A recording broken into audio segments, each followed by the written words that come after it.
Sige lang. Magandang tanghali guys. Ngayon magluluto ako ng gulay.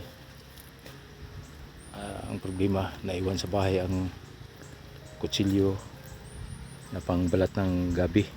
Ngayon guys, ang gagawin ko, susubukan ko itong bato at saka gabi na walang kutsilyo. Naiwan man sa bahay. Ito guys,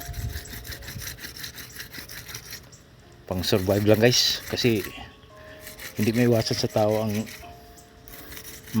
makalimot. Ito guys, yan ang natapos na guys, parang binalatan ng kutsilyo. Pwede pala guys, basta mag-isip lang tayo.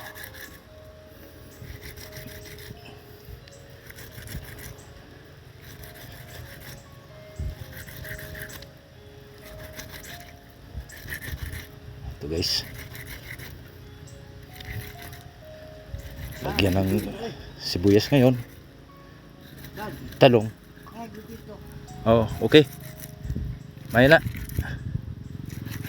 Sabi ng kasama ko guys, may lubi daw na in case kung walang tubig, may magamit kami, may mainom.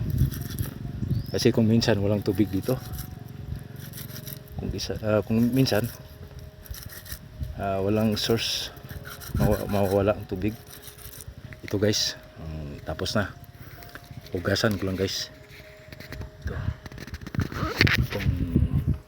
Para makikita guys na pwede.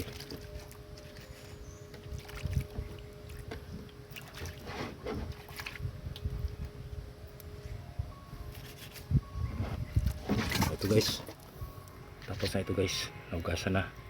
Ngayon, walang kutsilyo, kutsarahin na lang guys. Yan guys, yan lang muna guys, bato at saka ang bilang pangbalat bato, basta may tubig at kutsara, okay na yan. May slice na ito. Maraming salamat guys. Yan, panghalo sayote, bunga ng sayote, talong, may sibuyas dahon. Okay na yan guys. Lauoy kung sa Bisaya pa, para maganda ang ating katawan, malayo tayo sa sakit. Yan guys, maraming salamat. Yan ang kasama ko, si Jerome Katiil.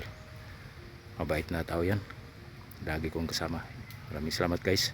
Mag-hi ka naman pare sa mga viewers natin. Okay, yan ang kasama natin sa duyan, papahinga.